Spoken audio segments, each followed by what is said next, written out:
सोनल का जीवन कभी सरल और सहज था। विवाह के बाद वह अपने पति अरुण के साथ सुखी जीवन जी रही थी।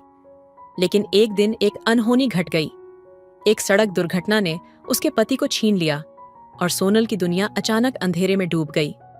उसका दिल टूट गया और वह अपने जीवन के इस अंधेरे को अकेले ही पार करने की कोशिश करने लगी। अरुण का 26 साल का भाई विवेक, जो हमेशा एक प्यारा और समझदार लड़का था, सोनल के लिए एक अनमोल सहारा बनकर उभरा। वह रोज उसे मिलने आता, उसकी जरूरतों का ध्यान रखता और उसे यह महसूस कराता कि वह अकेली नहीं है। शुरू में सोनल को यह मदद स्वीकार करना कठिन लगा। वह सोचती थी कि किसी का जीवन, खासकर अपने देवर का, वह अपने दुख में क्यों शामिल करें। लेकिन विवेक की मदद और साथ ने धीरे धीरे उसके दिल को सहारा दिया। वह दिन में अपना काम करता और रात को सोनल के पास आता ताकि वह अकेली न महसूस करे। कभी वह उसे चाय बनाकर देता, कभी रात में खामोशी से उसके पास बैठकर उसे सुनता और कभी उसके पुराने दिनों की यादों को ताज़ा करता ताकि सोनल को थोड़ा राहत मिल सके। विवेक का साथ सोनल के लिए किसी आशीर्वाद से कम नहीं था। वह जानता था कि उसकी भाभी अब अकेली है और उसका दुख शायद कभी खत्म नहीं हो सकेगा, लेकिन वह उसके साथ हमेशा खड़ा रहेगा। सोनल ने धीरे धीरे विवेक के साथ अपने रिश्ते को एक नई दिशा में देखा। उसे समझ में आया कि वह सिर्फ एक देवर नहीं, बल्कि एक सच्चा मित्र और सहायक है, जो न केवल उसके दुख में बल्कि खुशियों में भी उसके साथ खड़ा रहता है। एक दिन सोनल ने विवेक से कहा, तुम्हारे बिना मेरी जिंदगी का क्या होता?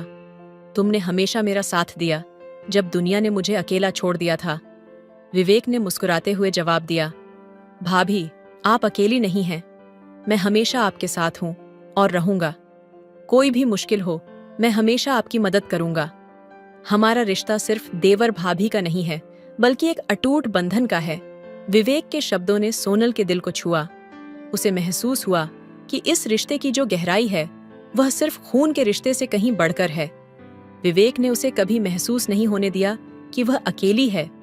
उन्होंने साथ मिलकर घर की जिम्मेदारियां निभाईं और एक दूसरे के दुखों और खुशियों का साझापन किया। विवेक ने सोनल से एक दिन वादा किया, जब तक मैं हूं, तुम कभी अकेली नहीं रहोगी। तुम्हारा हर कदम, हर निर्णय और हर खुशियों में मैं तुम्हारे साथ रहूंगा। सोनल की आंखों में आंसू थे, लेकिन दिल में संतोष और शांति थी। उसे महसूस हुआ कि उसकी जिंदगी ने एक नया मोड़ लिया है। उसकी यात्रा अब अकेले नहीं, बल्कि विवेक के साथ एक साझे रिश्ते में थी, जिसमें सहारा, प्यार और विश्वास था। समय के साथ सोनल और विवेक का रिश्ता और भी मजबूत हुआ। वे दोनों मिलकर जीवन की कठिनाइयों का सामना करते रहे और एक दूसरे के लिए संजीवनी बन गए। यह एक अनकहे रिश्ते की कहानी थी, जहां देवर ने भाभी के दुख में साथ दिया और उनकी जिंदगी में प्यार, समर्थन और खुशी का रंग भर दिया। यही वह प्यार था जो न किसी रिश्ते की उम्र और न ही किसी बाधा की सीमा को जानता था। कहानी का अगला भाग। एक अटूट रिश्ते की मिसाल विवेक का प्यार और समर्पण सोनल के जीवन का अभिन्न हिस्सा बन चुका था। वह अब न केवल उसकी मदद करता, बल्कि उसकी हर छोटी बड़ी बातों में उसकी भावनाओं को समझने का प्रयास करता। सोनल की आंखों में अब वो थकान और अकेलेपन का दर्द नहीं था जो पहले होता था। विवेक ने उसकी दुनिया को थोड़ा रंगीन किया था और उसकी सूरत में एक नई उम्मीद को वापस लौटाया था। लेकिन ऐसा नहीं था कि सोनल के दिल में कभी कुछ सवाल नहीं उठते थे। विवेक की सहायता और स्नेह ने उसे आंतरिक शांति दी थी, पर कभी कभी सोनल के मन में यह विचार आता, क्या यह सब ठीक है? क्या उसके और विवेक के बीच रिश्ते का यह नजरिया, यह गहरा संबंध समाज की नजर में सही रहेगा? क्या वह खुद कभी विवेक के साथ उसी तरह से जुड़ पाएगी जैसे पहले वह अरुण के साथ थी? इन्हीं सवालों में उलझे हुए एक दिन सोनल ने विवेक से पूछा, तुम्हारे अंदर इतना प्यार और समझ है मेरे लिए, पर क्या कभी तुम्हें यह नहीं लगता कि मैं तुम्हारे लिए बोझ बन रही हूं? विवेक मुस्कुराए और कहा, भाभी, आप मेरी जिंदगी का अहम हिस्सा हैं। आपके बिना मेरी दुनिया अधूरी है। अगर मुझे कभी यह महसूस होता कि आप मुझसे दूर जा रही हैं, तो मेरा दिल टूट जाता। आप बोझ नहीं, मेरे लिए तो आप हमेशा एक सहारा रहीं। यह सुनकर सोनल की आंखों में आंसू आ गए, लेकिन यह आंसू एक नई भावना के थे, एक ऐसी भावना जो उसे यह समझाने में मदद कर रही थी कि जीवन हमेशा एक साथ रहने और एक दूसरे को समझने का नाम है। सोनल को अब यह समझ में आने लगा था कि उसका और विवेक का रिश्ता भले ही पारंपरिक दृष्टिकोण से अलग था, लेकिन इस रिश्ते की बुनियाद सच्चे प्यार, समझ और समर्थन पर थी। एक शाम जब वे दोनों घर के बगीचे में बैठकर चाय पी रहे थे, सोनल ने विवेक से कहा, तुमने जो वादा किया था वो मुझे कभी नहीं भूल सकता। तुम हमेशा मेरे साथ रहोगे और मुझे कभी अकेला महसूस नहीं होने दोगे। मुझे अब इस बात का पूरा विश्वास हो गया है कि तुम्हारा साथ सिर्फ एक वादा नहीं, बल्कि एक गहरा एहसास है। विवेक ने उसकी बातों को सुनते हुए उसे देखा। उसकी आंखों में गहरी संवेदना थी और उसका चेहरा उस कड़ी यात्रा का प्रमाण था जो दोनों ने मिलकर तय की थी। विवेक ने हल्की मुस्कान के साथ कहा, भाभी, मैं जानता हूं कि तुम अपने दिल में कई बार खुद से सवाल करती हो, लेकिन मैं हमेशा तुम्हारे पास हूं। जब तक मैं जीवित हूं, तुम कभी अकेली नहीं रहोगी। हम दोनों मिलकर जो जीवन जी रहे हैं, उसमें कोई दाग नहीं, सिर्फ सच्चाई और विश्वास है। मैं तुमसे वादा करता हूं, यह सिर्फ एक शब्द नहीं, ये मेरा दिल से किया हुआ वादा है। इन शब्दों के बाद एक पल के लिए दोनों में कोई बात नहीं हुई, जैसे सब कुछ ठहर गया हो। केवल हवा की सरसराहट, रात का शांति और एक दूसरे के पास बैठे होने का एहसास था। सोनल को महसूस हुआ कि इस पल में उसके पास जो कुछ भी था, वह सब कुछ था, सच्चे प्यार, विश्वास और अपने साथी का अडिग समर्थन। समय के साथ उनके रिश्ते में भी बदलाव आया। उन्होंने एक दूसरे के दिलों की गहरी समझ को और मजबूत किया, लेकिन यह बदलाव न केवल उनके रिश्ते को और मजबूत बना रहा था, बल्कि सोनल की आत्मविश्वास को भी वापस ला रहा था। पहले जहां वह खुद को अकेला महसूस करती थी, अब उसे यह एहसास हो गया था कि वह किसी पर बोझ नहीं, बल्कि एक सशक्त और सम्मानित साथी थी। एक दिन जब सोनल और विवेक ने अपना जीवन पूरी तरह से एक दूसरे के साथ जीने का फैसला किया, तो सोनल ने विवेक से पूछा, क्या तुम सच में इस रास्ते पर हमेशा मेरे साथ चलोगे? क्या तुम्हारा प्यार और समझ कभी खत्म नहीं होगा? विवेक ने एक पल के लिए उसकी आंखों में देखा, फिर हल्का सा मुस्कुराकर कहा, हमारे रिश्ते की जड़ें केवल इस जीवन में नहीं, बल्कि हमारी आत्माओं में हैं। मैं तुमसे हमेशा सच्चा प्यार करूंगा भाभी। तुम मेरे लिए हमेशा विशेष रहोगी और मैं तुम्हारे जीवन का हिस्सा बनने पर गर्व महसूस करता हूं। उन शब्दों के साथ सोनल का दिल एक अनमोल शांति से भर गया। उसने महसूस किया कि जीवन में जितनी भी कठिनाइयां आईं, उन सब का सामना केवल एक दूसरे का साथ होने से किया जा सकता था।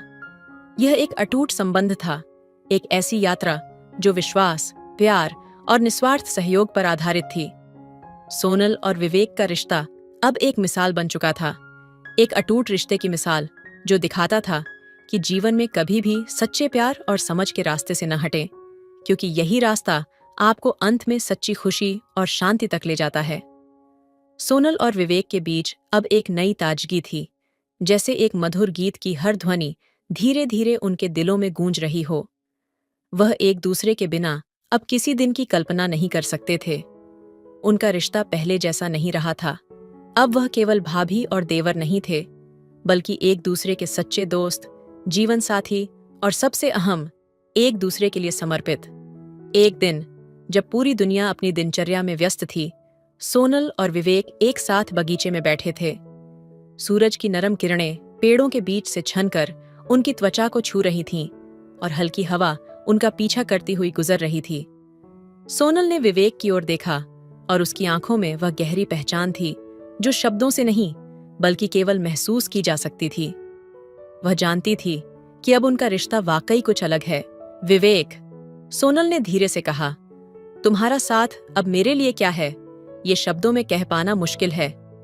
जब से तुम मेरे पास आए हो, मुझे हमेशा महसूस हुआ कि किसी ने मेरी दुनिया को फिर से सजाया है, जैसे धुंधली शाम के बाद एक खूबसूरत सुबह आई हो। विवेक ने सिर झुकाया, फिर धीरे से उसकी आंखों में देखता हुआ कहा, भाभी, तुमसे जुड़कर मुझे यह समझ में आया कि असली प्यार कभी किसी एक पल का नहीं होता, बल्कि यह वह गहरी समझ है जो दोनों दिलों में वक्त के साथ धीरे धीरे फलती फूलती है। तुम मेरी जिंदगी में वो हो जो हमेशा से चाहिए था। सोनल के दिल में एक हल्का सा कंपन हुआ। उसका दिल भर आया था, लेकिन वह अपने आंसू नहीं रोक पाई। उसने अपनी आंखें पोंछते हुए कहा, तुमने हमेशा मेरी मदद की है, मेरे दर्द को महसूस किया है, और तुमने कभी महसूस नहीं होने दिया कि मैं अकेली हूँ। मुझे कभी नहीं लगा कि मैं किसी से लापरवाही से व्यवहार कर रही हूँ, क्योंकि तुमने हमेशा मेरी भावनाओं का सम्मान किया। विवेक ने उसकी ओर झुकते हुए कहा, तुम मेरी भाभी हो, सोनल, और इस रिश्ते की अहमियत हम दोनों ही जानते हैं। लेकिन इसका मतलब यह नहीं है कि हम सिर्फ भाभी देवर तक सीमित हैं। हमारे बीच जो भी रिश्ता है वह बिना किसी सीमा के, बिना किसी डर के है। ये रिश्ता हमारी आत्माओं का है, जो एक दूसरे को हर पल समझते हैं और साथ जीने का वादा करते हैं। ये सुनकर सोनल ने अपने हृदय की गहराइयों में एक नई उमंग महसूस की। उसकी आंखों में आंसू थे, लेकिन ये आंसू दर्द के नहीं, बल्कि एक नए सफर की शुरुआत के थे। उसने विवेक की ओर देखा और बिना शब्दों के एक समझौता किया। वह अब केवल एक रिश्ते को नहीं, बल्कि अपने साथी को पूरी तरह से अपनाने जा रही थी। एक रात, जब चांद अपनी चांदनी बिखेर रहा था और घर के अंदर अंधेरा था, विवेक और सोनल एक साथ बैठकर पुरानी यादों में खो गए थे। तभी सोनल ने सिर झुकाकर कहा, क्या तुम जानते हो विवेक, तुम्हारे साथ हर एक पल जीने का एहसास कितना खास है। तुमसे बात करते हुए मुझे ऐसा लगता है जैसे तुम मेरी आत्मा की गहराई तक पहुंच गए हो। विवेक ने उसे करीब खींचते हुए कहा, भाभी, मुझे यह समझ आ गया है कि तुम सिर्फ मेरे लिए एक रिश्ते से ज्यादा हो। तुम मेरी सबसे करीबी दोस्त, साथी और उस इंसान हो जिसे मैं कभी खोना नहीं चाहता। हमारा रिश्ता सिर्फ शब्दों का नहीं, बल्कि हर एक एहसास का है जो हम दोनों अपने दिलों से समझते हैं। सोनल ने उसके शब्दों को सुना और बिना कोई और सवाल किए उसने अपनी आंखें बंद कर लीं। उस पल में वह केवल उस शांति और प्यार को महसूस करना चाहती थी जो विवेक की आवाज में था, उसकी बाहों में था। जैसे उसकी आत्मा ने उसकी सांसों के साथ एक नई धड़कन पाई हो। वह पूरी तरह से विश्वास करने लगी थी कि हर दर्द, हर खुशी अब दोनों का साझा था। उनकी जिंदगी अब एक नए अध्याय में बदल चुकी थी, जिसमें हर पल एक दूसरे के लिए था। विवेक ने धीरे से सोनल का हाथ अपने हाथों में लिया और उसकी हथेलियों से यह महसूस किया कि उनके दिल अब एक दूसरे के बिना कभी न धड़केंगे। मैं तुमसे वादा करता हूं, विवेक ने कहा, जो भी जिंदगी में आए हम हमेशा एक दूसरे के साथ होंगे। इस यात्रा में कोई भी मुश्किल हो, हम दोनों मिलकर उसे पार करेंगे। हमारी जिंदगियां अब केवल हमारे रिश्ते से नहीं, बल्कि हमारी आत्माओं के जुड़ाव से तय होंगी। सोनल ने सिर झुका लिया और उसके दिल की धड़कन तेज हो गई। वह जानती थी कि यह वह प्यार था जो शब्दों से नहीं, बल्कि हर एक खामोश लम्हे में महसूस होता था। एक ऐसा प्यार जो जीवन भर के लिए था, एक अटूट बंधन था। विवेक ने उसे और करीब खींचा, और इस बार उनका प्यार सिर्फ एक अंतरंग गहरी बात नहीं थी, बल्कि उनकी धड़कनों का साझा एहसास बन गया। सोनल ने अपनी आंखें बंद कर लीं और एक ताजगी का अनुभव किया, जैसे वह उसी पल से अपने जीवन के सबसे खूबसूरत सफर पर निकल पड़ी हो। सोनल और विवेक के बीच अब हर एक पल एक नई गहरी समझ और प्यार से भरा था। उनके रिश्ते में वह गहराई आ चुकी थी जो वक्त के साथ और भी मजबूत हो रही थी। पहले जहां उनका रिश्ता सिर्फ भाभी और देवर तक सीमित था, वहीं अब वह एक दूसरे के जीवन के अभिन्न हिस्से बन गए थे। उनका आपसी प्यार अब सिर्फ विचारों में नहीं, बल्कि उनके हर कार्य, हर नजर में दिखता था। गर्मी की एक रात थी जब दोनों बगीचे में बैठकर चांद की रोशनी में अपनी बातें कर रहे थे। सोनल के चेहरे पर शांति थी, जैसे वह अपने जीवन के सबसे सुकून भरे पल को जी रही हो। विवेक ने चाय का कप सोनल की ओर बढ़ाते हुए कहा, तुमसे बात करना, तुम्हारे साथ बैठना, यही मेरे लिए सबसे सुकून भरे पल हैं। सोनल ने कप लेकर मुस्कुराते हुए कहा, विवेक, तुम्हारी ये छोटी छोटी बातें मुझे बहुत खास महसूस कराती हैं। पहले जब अरुण के साथ बैठती थी तो ऐसा लगता था जैसे हर बात पूरी हो गई हो, लेकिन अब मैं समझ पाती हूँ कि जीवन में किसी खास के साथ बिताया हर पल अपने आप में सबसे महत्वपूर्ण होता है। विवेक ने उसकी बातों को ध्यान से सुना और फिर धीरे से बोला, भाभी, तुम सही कहती हो। पहले जब मैं अपनी जिंदगी में किसी खास को लेकर सोचता था तो शायद मैं इसे उस तरह से नहीं समझ पाता था जैसा अब समझ रहा हूं।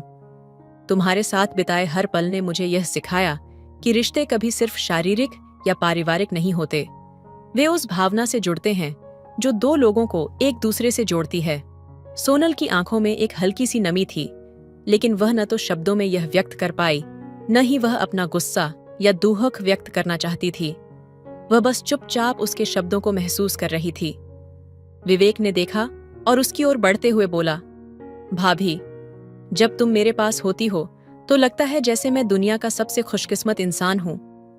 मुझे कभी यह महसूस नहीं हुआ कि तुम मेरी भाभी हो। मुझे तो ऐसा लगता है जैसे तुम मेरी सबसे करीबी दोस्त हो, जो हमेशा मेरे साथ खड़ी रहती है।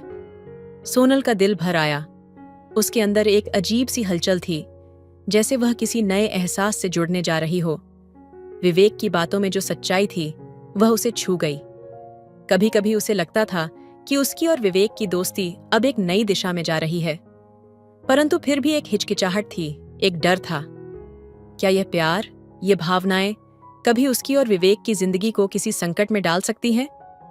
विवेक, सोनल ने हल्के से कहा, क्या तुम कभी सोचते हो कि हमारे रिश्ते की यह नई दिशा, ये गहरी समझ हमें किस ओर ले जा सकती है? क्या हम अपने रिश्ते को सही दिशा दे रहे हैं, या ये हमारी अपनी भावनाओं को और उलझा सकता है? विवेक थोड़ी देर चुप रहा। उसकी आंखों में एक गहरी ताजगी थी। फिर उसने धीरे से सोनल की ओर देखा और कहा, भाभी, मैं जानता हूं कि यह सवाल तुम्हारे मन में है। मैं भी सोचता हूं कि क्या यह रिश्ता हमारे लिए किसी गलत मोड़ पर तो नहीं जा रहा है। लेकिन मैं बस इतना जानता हूं कि जब तक हम दोनों के दिलों में एक दूसरे के लिए सच्चा प्यार और समझ है, हमें इससे आगे बढ़ने से डरने की जरूरत नहीं। हम जो कुछ भी कर रहे हैं वह न केवल हमारे दिल की आवाज है, बल्कि यह भी उस रिश्ते का नतीजा है जो हम दोनों ने साझा किया है। सोनल ने उसकी बातों को गहरे से महसूस किया। उसकी आंखों में एक नई रोशनी थी और दिल में एक हल्का सा विश्वास जाग चुका था। उसने अपना सिर विवेक के कंधे पर रखा और धीरे से कहा, मैंने कभी नहीं सोचा था कि मेरे जीवन में कभी ऐसा वक्त आएगा जब मैं तुम्हारे जैसा साथी पाऊंगी। अब मैं ये महसूस करती हूँ कि शायद यह रिश्ता हमें अपने अपने जीवन के हर पहलू को समझने और अपनाने का एक तरीका दे रहा है। विवेक ने सोनल के सिर पर हाथ रखा और उसे महसूस हुआ कि वह सिर्फ एक भाभी और देवर नहीं है, बल्कि वे एक दूसरे के जीवन का हिस्सा बन चुके हैं। एक दूसरे के बिना उनकी दुनिया अधूरी होगी। हम जो भी हैं भाभी, हम दोनों इस रिश्ते को अपने तरीके से समझते हैं और जीते हैं। कुछ समय तक दोनों चुप रहे, लेकिन उन चुप्पियों में एक अजीब सा सुकून था, जैसे दोनों के दिलों ने एक दूसरे से बात की हो, बिना शब्दों के। उनका प्यार अब किसी शब्द या रिश्ते की परिभाषा से परे था। ये एक गहरी समझ, एक आत्मीयता का रूप ले चुका था। अगली सुबह सोनल और विवेक ने एक दूसरे से यह वादा किया कि वे इस रिश्ते को जैसे भी समझें, उसकी अहमियत को कभी कम नहीं होने देंगे। वे एक दूसरे के साथ जीवन की खुशियों और दुखों का सामना करेंगे, क्योंकि उन्हें विश्वास था कि प्यार केवल शब्दों से नहीं, बल्कि हर एक एहसास, हर एक एक्शन से साबित होता है। वे जानते थे कि उनके रिश्ते का वास्तविक रूप सिर्फ वे दोनों ही समझ सकते थे। ये कोई सामाजिक परिभाषा से परे था। ये एक ऐसे जुड़ाव का नाम था जो बिना किसी खामोशी और बिना किसी उम्मीद के चलता था। और इस प्रकार सोनल और विवेक का सफर जारी रहा, एक नई शुरुआत, एक नई समझ और एक दूसरे के लिए बिना शर्त प्यार के साथ। तो दोस्तों, आपको ये कहानी कैसी लगी कमेंट करके ज़रूर बताइए। हमारे नए कंपनी का काम लगभग पूरा हो गया था, इसलिए मैं उसे देखने रोज जाया करता था। मेरे घर से नए कंपनी की दूरी 8 किलोमीटर की थी। एक दिन मैं वहाँ काम देखने गया तो सामने रहने वाली भाभी मुझे अक्सर अपना दोनों संतरे दिखाकर पानी पिलाने के लिए बुलाती थी। उनके बुलाने पर मैं एक दिन उनके घर चला गया। उस दिन उन्होंने मुझसे बहुत ही गर्म अंदाज में बात की थी। उन्होंने अपनी कपड़े भी कुछ अलग तरह से पहनी हुई थी। जैसे ही मैं घर में दाखिल हुआ, उन्होंने मुझे चाय के लिए पूछा। मैंने कहा कि मैं चाय नहीं पीता हूँ, मैं कुछ और पीता हूँ, लेकिन उन्होंने जबरदस्ती अपना वो नीचे वाली आयुर्वेदिक चाय पिला दी। जब उन्होंने चाय दी तो मेरे पैंट के चैन पर हल्का सा हाथ फेर दिया। उस वक्त मुझे कुछ अलग ही महसूस हुआ। मैंने इसे मजाक समझा, लेकिन भाभी की जवानी मुझे कुछ और ही कह रही थी। मेरी भाभी मुझे मेरे जिंदगी का पहला अनुभव देने वाली थी। वह मैंने कभी सपने में भी नहीं सोचा था। तब उन्होंने कहा, तुम आज सही वक्त पर आए हो। आज घर पर कोई नहीं है। मैं तुम्हारी थोड़ी मदद चाहती हूँ। लेकिन मदद के बहाने भाभी मुझे अपने बेडरूम में ले गई और मेरा कमर पकड़कर बोली, आज मैं तुम्हें कुछ नया अनुभव देना चाहती हूँ। ऐसा कहते हुए उन्होंने मेरे साथ, दोस्तों, आपसे हाथ जोड़कर विनती है कि मेरे चैनल को जरूर सब्सक्राइब करें। तो चलिए जल्दी से कहानी सुनाते हैं। मेरा नाम अनुज है और मेरी उम्र 24 साल है। हमारी आर्थिक स्थिति बहुत अच्छी नहीं थी, लेकिन अपनी मेहनत के दम पर मैंने काफी पैसे कमाए थे। इसलिए मैंने अपने माता पिता को एक छोटे से घर से निकालकर एक बड़े बंगले में लाने का सपना देखा था। मैं एक नया कंपनी में काम करा रहा था। काम लगभग पूरा हो गया था, इसलिए मैं अक्सर वहां जाने लगा। एक दिन मैंने देखा कि सामने रहने वाली 35 साल की महिला मुझे लगातार देख रही थी। मैं अपने काम में व्यस्त था, लेकिन जब भी मेरी नजर पड़ती मुझे महसूस होता कि वो मुझे निहार रही है। एक दिन उसने इशारे से मुझे बुलाया। जब मैं उसके पास गया तो उसने कहा, क्यों साहब जी, हमारे नए पड़ोसी कब बनोगे? तुम्हारे कंपनी का काम कब तक पूरा होगा? इस तरह से हमारी जान पहचान हो गई। उसका नाम प्रिया था। मैंने उसे पहली बार भाभी कहकर बुलाया। प्रिया मुझे बार बार देखती रहती थी। हमारे घर के सामने ही उसका घर था, लेकिन वह बहुत साधारण था।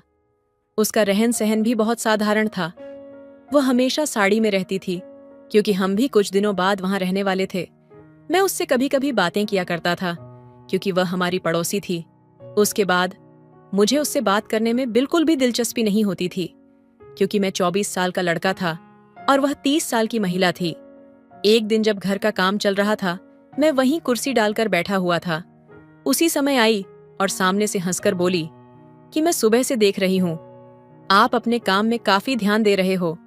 प्रिया का यह व्यवहार देखकर मुझे बहुत अच्छा लगा, क्योंकि हमें भी ऐसे अच्छे पड़ोसी चाहिए थे।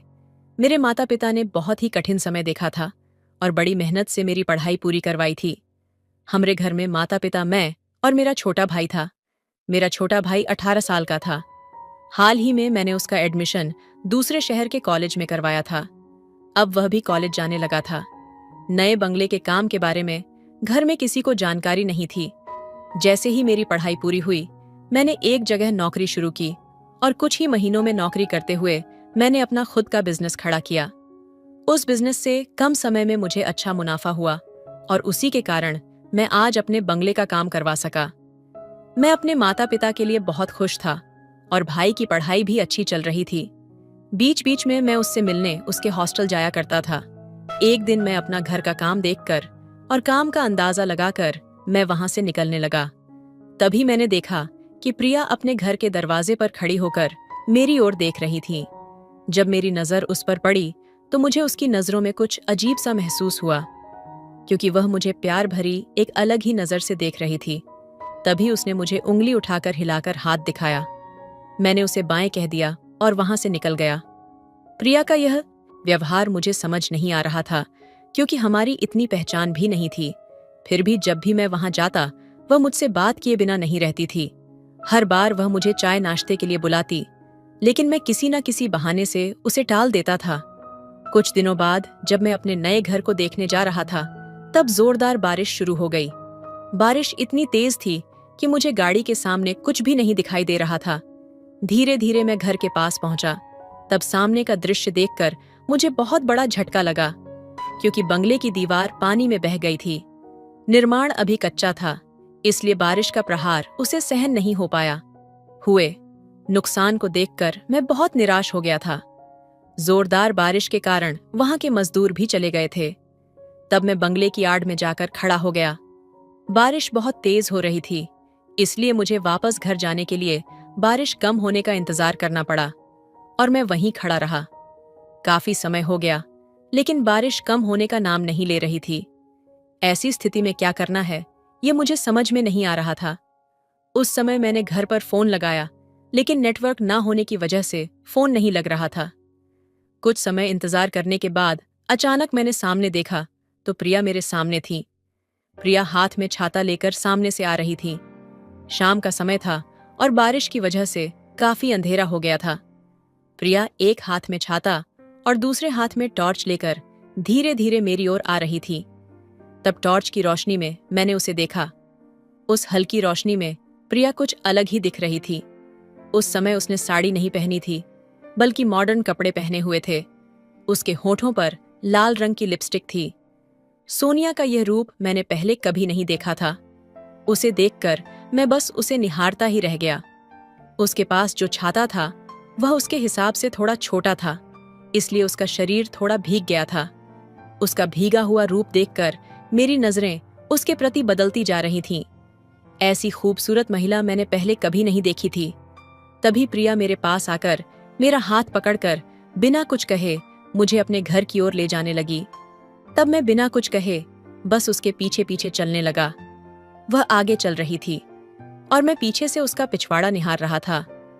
मेरी नजरें उसकी अंदर की हर चीज पर जा रही थीं। मैंने कभी किसी महिला को इस तरह से नहीं देखा था।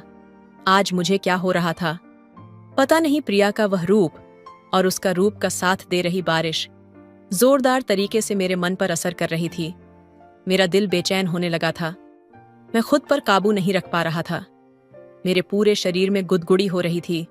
ऐसा लग रहा था मानो मैं किस नशे में खो गया हूं। तभी प्रिया ने मुझे आवाज दी। उसकी आवाज सुनकर मुझे होश आया। उसने कहा, मोहन, तुम ऐसे इतनी बारिश में क्या कर रहे हो? इतनी तेज बारिश में इस तरह रुकना ठीक नहीं है। तब मैंने उससे कहा कि मैं बारिश का कम होने का इंतजार कर रहा था, क्योंकि मुझे घर जाने में बहुत देर हो गई है। लेकिन इतनी तेज बारिश की वजह से मैं यहां ही रुक गया। तब प्रिया ने कहा, मोहन, मैं तुम्हारी पड़ोसी हूं। तुम मेरी मदद ले सकते हो। पड़ोसी मुश्किल वक्त में काम नहीं आएंगे तो कब आएंगे? जब मैं मुस्कुराया तो उसने कहा कि यह घर अपना ही है, ऐसा ही समझो। उससे बात करते हुए मैं नजरें झुकाकर बात कर रहा था, लेकिन जब मैंने सर उठाकर उसकी तरफ देखा तो मुझे उसके सौंदर्य रूप को देखकर अंदर कुछ अलग ही महसूस हुआ। उसकी सुंदरता बहुत मनमोहक थी और वो मेरे दिल को बहुत पसंद आई। लेकिन मैंने खुद को संभाला, क्योंकि मुझे पता था कि प्रिया की शादी तो जरूर हो चुकी होगी। उस वक्त मैंने उससे कहा, आंटी, आपने मेरी मदद की, इसके लिए धन्यवाद। तब प्रिया ने कहा, मोहन, मुझे आंटी मत कहो। अभी अभी मेरी शादी हुई है। मेरे पति कुछ दिनों के लिए बाहर काम पर गए हैं, इसीलिए मैं यहाँ पर अकेली हूँ। और आगे से मुझे आंटी कहकर मत पुकारना। हमारे बीच उम्र का थोड़ा सा ही तो अंतर है। और हाँ, आगे कभी मदद की जरूरत हो तो मुझे जरूर आवाज देना। मैं भी तुम्हारी मदद करूंगी, और अगर मुझे कभी कुछ मदद चाहिए होगी तो तुम भी मेरी मदद करोगे ना? उस वक्त मैंने उसकी ओर देखा और हाँ में सर हिला दिया। मैं बारिश में थोड़ा भीग गया था और मुझे ठंड भी लग रही थी। मैं कांप रहा था। तभी प्रिया ने मेरा शर्ट उतारने की कोशिश की। उसके स्पर्श से मेरे शरीर में एक अजीब सी लहर दौड़ने लगी। मुझे वह अच्छा भी लग रहा था और विश्वास भी नहीं हो रहा था। मैं उस समय दुविधा में था, समझ नहीं पा रहा था कि क्या करूं। मुझे वह बातें अच्छी भी लग रही थीं और उसका का स्पर्श मेरे लिए नया था। इसलिए मैंने प्रिया को रोका। उसके व्यवहार के बारे में मैंने उससे बात की। तब उसने कहा, मोहन, बिल्कुल चिंता मत करो। तुम्हारा शर्ट पूरा गीला हो गया है, इसलिए तुम्हें ठंड लग रही है। मैं तुम्हें अपने पति का एक शर्ट लाकर दे देती हूँ, उसे पहन लेना। शर्ट लाकर देने तक तो ठीक था, लेकिन जब उसने मेरा शर्ट उतारने की कोशिश की तो मुझे थोड़ा अजीब लगा। मैंने उससे दूरी बनाते हुए 2 कदम पीछे हट गया। उसने मुझे अपने पति का एक शर्ट लाकर दिया, लेकिन वह शर्ट मुझे बिल्कुल भी फिट नहीं आ रहा था। उसने कुछ और शर्ट लाकर दी, लेकिन उनमें से कोई भी मुझे ठीक से फिट नहीं हो पा रही थी। तब मैंने उससे कहा, अगर आपके पास कोई कंबल हो तो वह मुझे दे दीजिए, वह काफी होगा मेरे लिए। तब प्रिया ने मुझे एक कंबल लाकर दिया। मैं उस कंबल को लेकर उसके घर के सोफे पर बैठ गया। जब मैंने घड़ी में देखा तो रात के 12 बज रहे थे। मुझे घर जाने में बहुत देर हो गई थी। तभी प्रिया मेरे लिए गरम गरम सूप लेकर आई। उसने कहा, मोहन, ये सूप पी लो, तुम्हें अच्छा लगेगा। मैंने उसके हाथ से सूप लिया। प्रिया का स्वभाव मुझे बहुत पसंद आ रहा था। मुझे नहीं पता था कि पड़ोसी इतने अच्छे हो सकते हैं। मुझे थोड़ी भूख भी लगी थी, इसलिए सूप पीने के बाद मुझे थोड़ी राहत महसूस हुई। सूप पीते वक्त प्रिया मेरे सामने बैठी थी। मेरा ध्यान बार बार उसकी ओर जा रहा था। उसकी सुंदरता देखकर मैं पूरी तरह से बेचैन हो गया था। इसी दौरान प्रिया ने मुझसे कहा, मोहन, अब तुम्हें घर जाने में काफी देर हो जाएगी, इसलिए आज की रात तुम मेरे पास ही रुक जाओ। और हाँ, किसी भी चीज की चिंता मत करो, मैं तुम्हारा पूरा ध्यान रखूंगी। प्रिया के एक एक शब्द अब मेरे कानों में जैसे मधु की तरह पड़ रहे थे। क्योंकि उसकी आवाज बहुत मीठी थी। उसे देखकर मुझे ऐसा लग रहा था कि मेरी पत्नी भी उसकी तरह ही होनी चाहिए। उस समय जब मैं यह सब सोच रहा था, प्रिया मेरे पास आई। उसने एक हाथ मेरे कंधे पर रखा और दूसरा हाथ मेरे बालों पर फिराने लगी। उसने कहा, तुम्हारे बाल भी बहुत गीले हैं। वह मेरे बालों का पानी पोंछ रही थी। प्रिया का स्पर्श मुझे अब बहुत अच्छा लग रहा था, लेकिन दूसरी तरफ मेरे मन में यह बात भी थी कि प्रिया शादीशुदा है। उसने मेरी मदद की है, इसलिए मुझे उसका गलत फायदा नहीं उठाना चाहिए। इसलिए मैंने प्रिया से कहा, मुझे तुम्हारे पास रुकना सही नहीं लग रहा, लेकिन फिर भी आज की रात में रुक जाऊंगा और सुबह जल्दी अपने घर चला जाऊंगा। बारिश भी रुकने का नाम नहीं ले रही थी और एक तरह से बारिश ने ही हमारी इस मुलाकात का कारण बना दिया था। मैं इसे प्रिया की मदद समझ रहा था, लेकिन प्रिया मेरे साथ रात को कुछ ऐसा करने वाली थी जो मेरे जीवन का पहला अनुभव होने वाला था। प्रिया ने मुझे अपने बेडरूम में सोने के लिए कहा। आज दिन भर मैं बहुत थका हुआ था, इसलिए मुझे तुरंत नींद आ गई। जब सुबह मेरी आंख खुली तो मैंने देखा कि प्रिया मेरे बगल में सो रही थी। उसका हाथ मेरी छाती पर था। उसे इस तरह अपने पास देखकर मैं थोड़ा दूर हो गया। वो रात की स्थिति में थी और उसी स्थिति में मेरे बगल में आकर सो गई थी। मुझे गहरी नींद लगने के कारण पता नहीं चला कि वह मेरे पास कब आकर सोई थी। जैसे ही मैं उठा, प्रिया भी जाग गई। तब मैंने उससे कहा, प्रिया, यह क्या बेहूदगी काम है? तुम मेरे पास आकर क्यों सोई? तब प्रिया ने कहा, मैं बाहर सोफे पर सोई थी, लेकिन हॉल में मुझे बहुत ठंड लग रही थी, इसलिए मैं तुम्हारे पास आकर सो गई। तब मैंने अपना शर्ट ढूंढना शुरू किया। मेरे शरीर पर तब शर्ट नहीं था। मुझे हॉल में मेरा शर्ट दिखाई दिया। मैं अपनी शर्ट पहनकर जल्दी से उसके घर से निकल गया और अपनी गाड़ी में बैठकर अपने घर पहुंचा। घर पहुंचकर मैंने अपने माता पिता से कहा कि रात को बारिश हो रही थी, इसलिए मैं हॉल में ही थोड़ा रुक गया था। नहाने के लिए जब मैं बाथरूम में गया और शर्ट उतारी तो मैंने आईने में जो देखा उसे देखकर मेरे पैरों तले जमीन खिसक गई। मैंने ध्यान से देखा तो मेरी छाती पर लिपस्टिक के निशान थे और मेरी पेंट भी थोड़ी ढीली थी। मुझे समझ नहीं आ रहा था कि प्रिया ने यह सब मेरे साथ कब किया। मेरे मन में ढेर सारे सवाल उठने लगे। मुझे लगा कि प्रिया ने मुझे जो सूप पिलाया था उसकी वजह से मुझे गहरी नींद आ गई थी और नींद में उसने मेरे साथ कुछ गलत किया। लेकिन मुझे कुछ भी महसूस नहीं हुआ क्योंकि मुझे नींद आ रही थी। पिछली रात उसके घर में जो रोमांचक माहौल बना था, उसने मुझे प्रिया के साथ बहुत कुछ करने की इच्छा पैदा कर दी थी। लेकिन वह शादीशुदा थी, इसलिए मैंने अपने मन पर काबू रखा और खुद को फिसलने नहीं दिया। लेकिन जो कुछ हुआ उससे साफ था कि प्रिया भी वही चाहती थी जो मेरे मन में था। उस दिन मैंने अपना सारा काम निपटा लिया और पूरा दिन मेरे मन में प्रिया की छवि घूमती रही। मेरे मन में बार बार पिछली रात वाली प्रिया की वह छवि आ रही थी, जिससे अब मेरे मन में जो इच्छा पैदा हुई थी उसे मैं प्रिया के सामने बोलने की सोच रहा था। उसके बर्ताव से भी मुझे ऐसा ही कुछ महसूस हो रहा था, क्योंकि जब से मैं घर के निर्माण का काम देख रहा था तब से ही उसकी नज़र मुझ पर थी। यह तो मुझे साफ दिख रहा था। 2 दिन बाद मैं बंगले के पास पहुंचा तो देखा कि मजदूरों ने घर की दीवार फिर से पहले जैसी कर दी थी।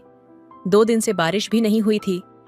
मेरी नज़र प्रिया के घर की तरफ गई तो देखा कि उसके घर का दरवाज़ा बंद था। आमतौर पर जब मैं वहां जाता था तो वह बंगले के आसपास दिखती थी, लेकिन आज प्रिया कहीं नजर नहीं आ रही थी। मैंने इधर उधर देखा, लेकिन वह कहीं भी दिखाई नहीं दी। आखिरकार मैं उसके घर के दरवाजे के पास पहुंचा। मुझे अब उसे देखने की बेचैनी हो रही थी। जब मैं उसके घर के पास पहुंचा तो अंदर से कुछ मर्दों की आवाजें आ रही थीं। मुझे लगा कि उसके घर में कोई मेहमान आए होंगे, इसलिए मैंने वहां से लौटना ही बेहतर समझा और अपने बंगले की तरफ लौट आया।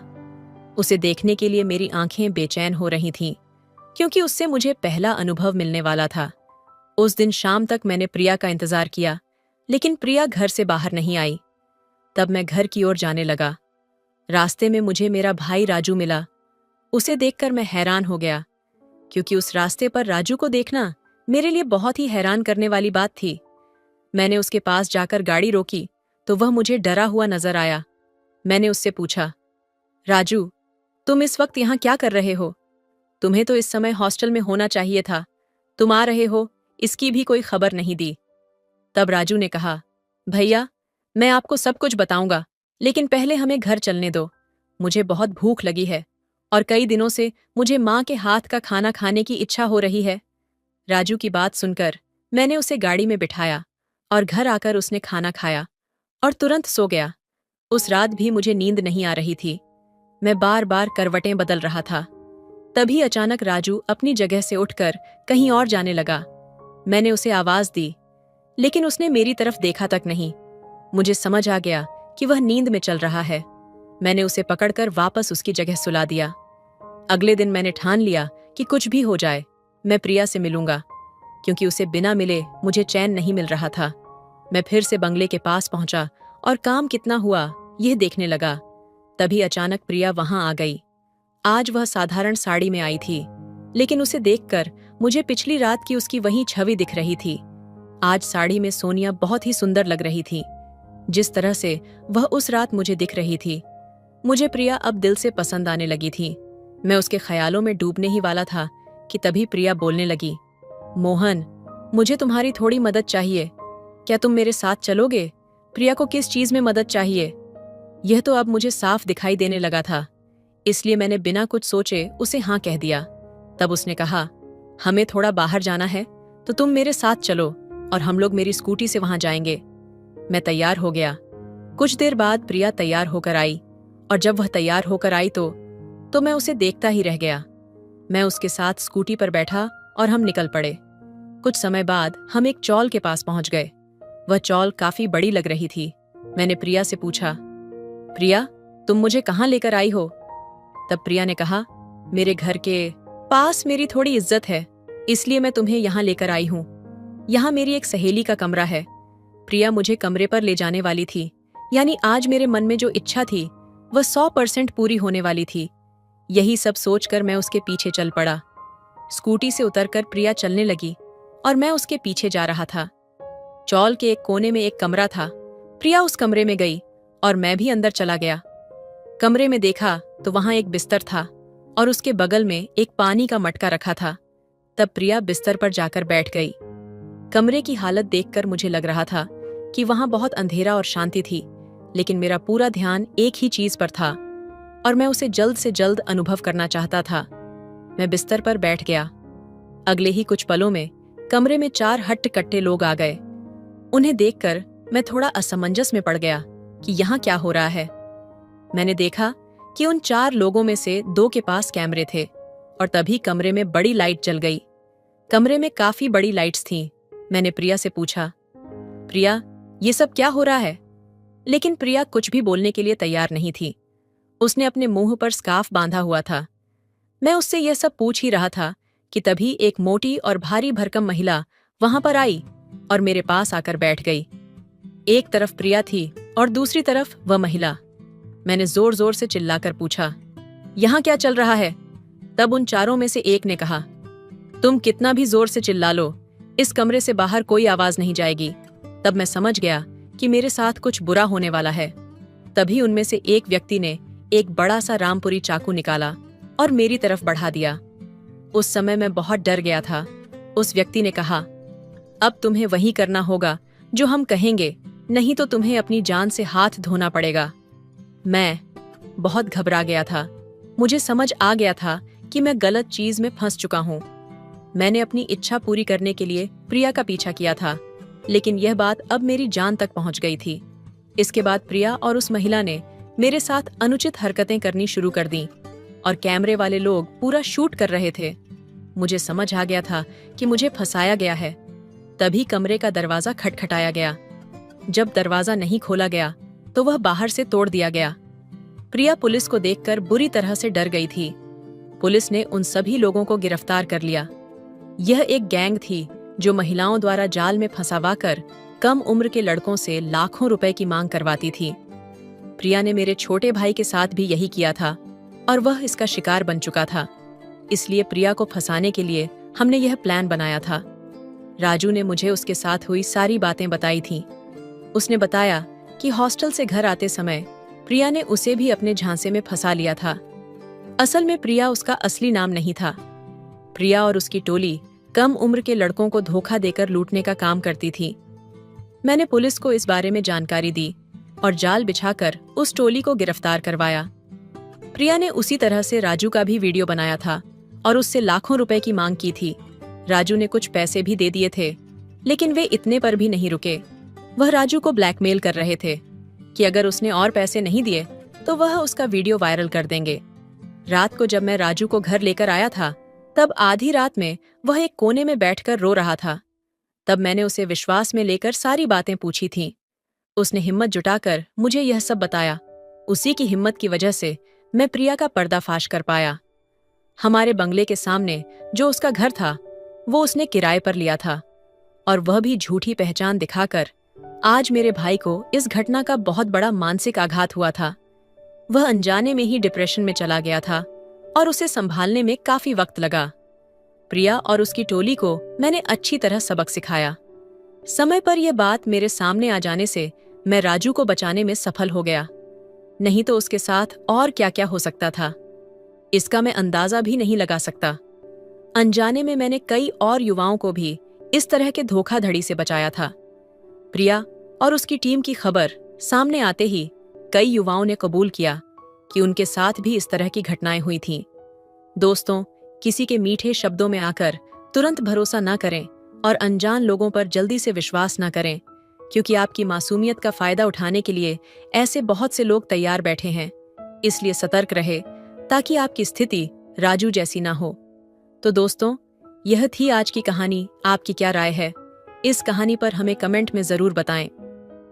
मेरे जेठ 42 साल के हो चुके थे, लेकिन फिर भी वह कुंवारे थे। मुझे और मेरे पति को और हमको एक साथ देखकर जेठ जी हमेशा तड़पते रहते थे।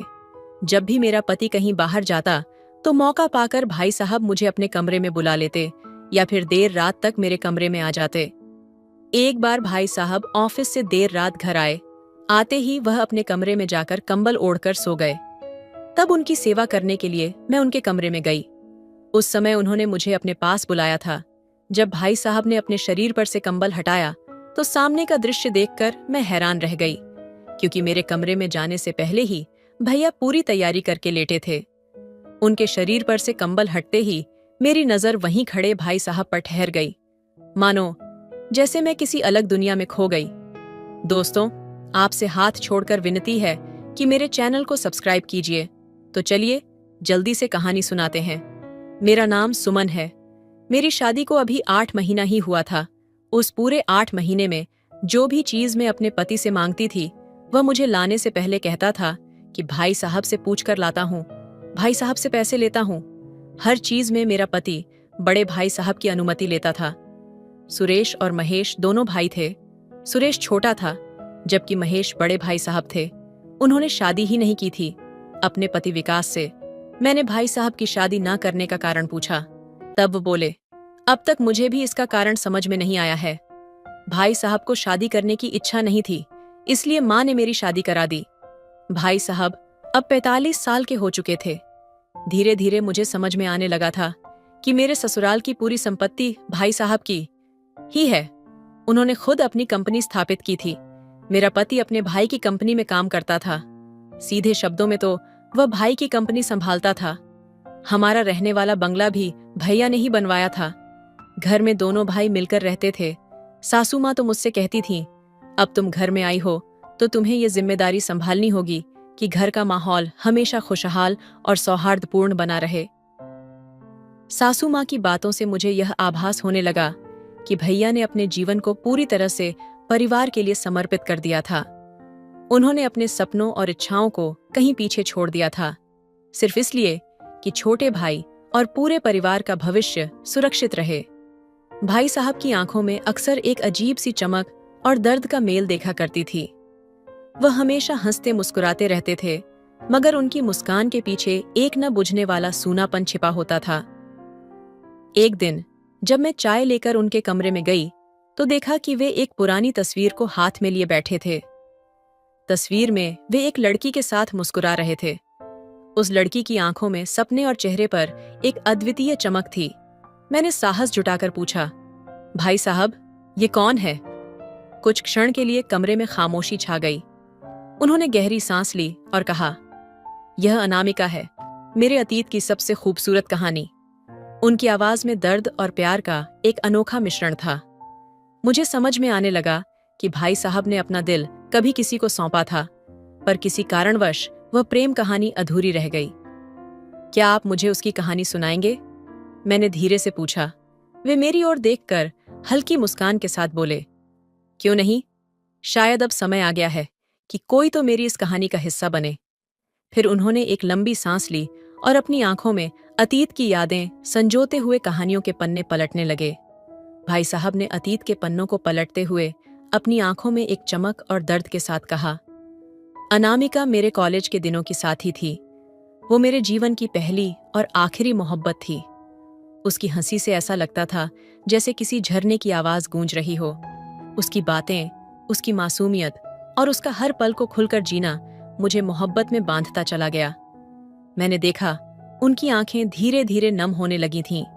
उन्होंने बात जारी रखी, हम दोनों ने सपने देखे थे, एक साथ घर बसाने के, अपने परिवार के संग एक खुशहाल जीवन बिताने के, लेकिन नियति को शायद कुछ और ही मंजूर था। अनामिका के पिता की अचानक मृत्यु हो गई और उनका परिवार कर्ज में डूब गया। उसे मजबूरन अपने परिवार के लिए एक अमीर व्यापारी से शादी करनी पड़ी। वो मुझसे मिलने आई थी आखिरी बार। उसकी आंखों में सिर्फ एक ही सवाल था, क्या मैं अपने परिवार के लिए अपनी मोहब्बत कुर्बान कर दूं? मैंने उसका जवाब नहीं दिया, बस उसकी आंखों में ताकता रहा। वो समझ गई और उसने अपनी जिम्मेदारी चुनी। भाई साहब की आवाज भर्रा गई। वे चुप हो गए और फिर बोले, उस दिन के बाद मैं अपनी मोहब्बत को भुला नहीं पाया। मैंने खुद को काम में डुबो दिया, अपना सब कुछ अपने परिवार और तुम्हारे पति की सफलता के लिए झोंक दिया। शायद इसी वजह से मैंने कभी शादी नहीं की, क्योंकि मेरा दिल तो उसी दिन अनामिका के साथ चला गया था। कमरे में एक गहरी खामोशी छा गई थी। मेरे दिल में भाई साहब के लिए सम्मान और भी बढ़ गया। उनकी त्याग और मोहब्बत की कहानी ने मेरे हृदय को छू लिया।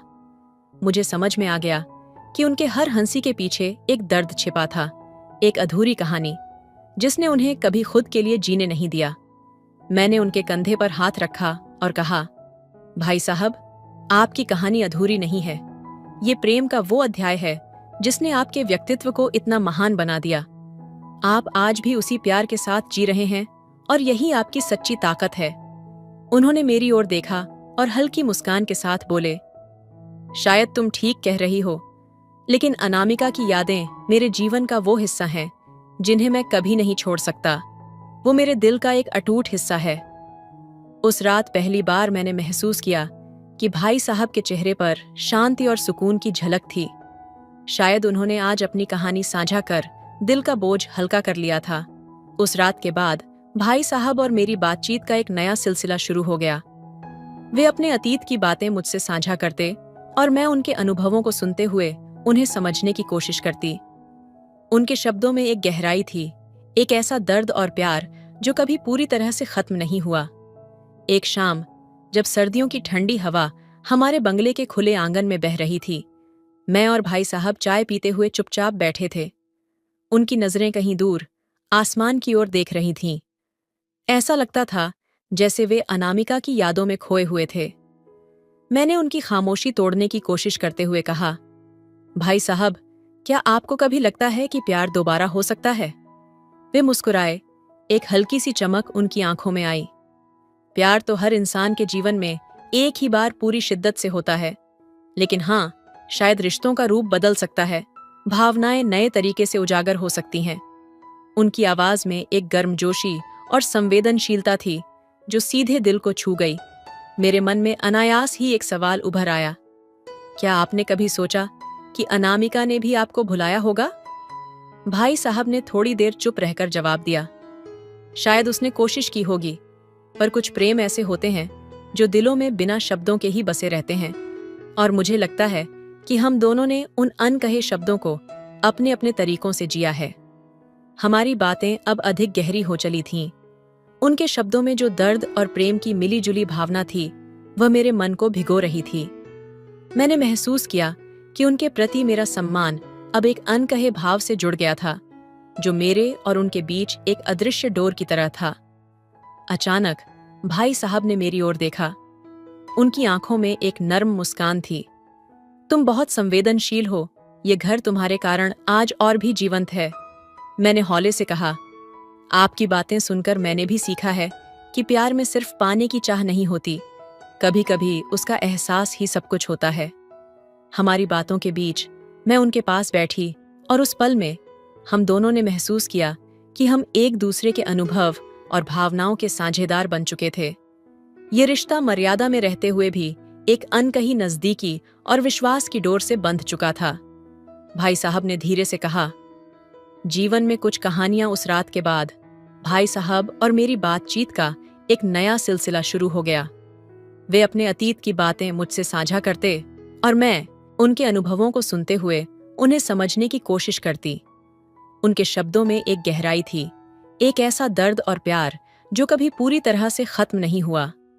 एक शाम जब सर्दियों की ठंडी हवा हमारे बंगले के खुले आंगन में बह रही थी, मैं और भाई साहब चाय पीते हुए चुपचाप बैठे थे। उनकी नजरें कहीं दूर आसमान की ओर देख रही थीं। ऐसा लगता था जैसे वे अनामिका की यादों में खोए हुए थे। मैंने उनकी खामोशी तोड़ने की कोशिश करते हुए कहा, भाई साहब, क्या आपको कभी लगता है कि प्यार दोबारा हो सकता है? वे मुस्कुराए। एक हल्की सी चमक उनकी आंखों में आई। प्यार तो हर इंसान के जीवन में एक ही बार पूरी शिद्दत से होता है, लेकिन हाँ, शायद रिश्तों का रूप बदल सकता है, भावनाएं नए तरीके से उजागर हो सकती हैं। उनकी आवाज में एक गर्मजोशी और संवेदनशीलता थी जो सीधे दिल को छू गई। मेरे मन में अनायास ही एक सवाल उभर आया, क्या आपने कभी सोचा कि अनामिका ने भी आपको भुलाया होगा? भाई साहब ने थोड़ी देर चुप रहकर जवाब दिया, शायद उसने कोशिश की होगी, पर कुछ प्रेम ऐसे होते हैं जो दिलों में बिना शब्दों के ही बसे रहते हैं, और मुझे लगता है कि हम दोनों ने उन अनकहे शब्दों को अपने अपने तरीकों से जिया है। हमारी बातें अब अधिक गहरी हो चली थीं। उनके शब्दों में जो दर्द और प्रेम की मिलीजुली भावना थी, वह मेरे मन को भिगो रही थी। मैंने महसूस किया कि उनके प्रति मेरा सम्मान अब एक अनकहे भाव से जुड़ गया था, जो मेरे और उनके बीच एक अदृश्य डोर की तरह था। अचानक भाई साहब ने मेरी ओर देखा। उनकी आंखों में एक नर्म मुस्कान थी। तुम बहुत संवेदनशील हो, ये घर तुम्हारे कारण आज और भी जीवंत है। मैंने हौले से कहा, आपकी बातें सुनकर मैंने भी सीखा है कि प्यार में सिर्फ पाने की चाह नहीं होती, कभी कभी उसका एहसास ही सब कुछ होता है। हमारी बातों के बीच मैं उनके पास बैठी और उस पल में हम दोनों ने महसूस किया कि हम एक दूसरे के अनुभव और भावनाओं के साझेदार बन चुके थे। ये रिश्ता मर्यादा में रहते हुए भी एक अनकही नजदीकी और विश्वास की डोर से बंध चुका था। भाई साहब ने धीरे से कहा, जीवन में कुछ कहानियां पूरी नहीं होती, पर उनकी यादें हमेशा जिंदा रहती हैं। यही यादें हमें सिखाती हैं कि कैसे जिया जाए, कैसे दूसरों के लिए त्याग किया जाए। और शायद यही कारण है कि आज मैं तुम्हें इस तरह देखता हूँ जैसे अपने परिवार की सबसे अनमोल कड़ी। उस रात मैंने पहली बार देखा कि भाई साहब के चेहरे पर एक अलग ही सुकून था। उनका दर्द कम हुआ था, जैसे किसी ने उनके दिल की सबसे गहरी परतों को छू लिया हो। हमारे बीच एक ऐसा रिश्ता पनप चुका था जिसमें प्रेम, सम्मान और एक अनकहा वादा था, साथ निभाने का। चाहे वह किसी भी रूप में हो, पूरी नहीं होती, पर उनकी यादें हमेशा जिंदा रहती हैं। यही यादें हमें सिखाती हैं कि कैसे जिया जाए, कैसे दूसरों के लिए त्याग किया जाए। और शायद यही कारण है कि आज मैं तुम्हें इस तरह देखता हूँ जैसे अपने परिवार की सबसे अनमोल कड़ी। उस रात मैंने पहली बार देखा कि भाई साहब के चेहरे पर एक अलग ही सुकून था। उनका दर्द कम हुआ था, जैसे किसी ने उनके दिल की सबसे गहरी परतों को छू लिया हो। हमारे बीच एक ऐसा रिश्ता पनप चुका था जिसमें प्रेम, सम्मान और एक अनकहा वादा था, साथ निभाने का, चाहे वह किसी भी रूप में हो। दोस्तों, आपको यह कहानी कैसी लगी? कमेंट करके जरूर बताइए।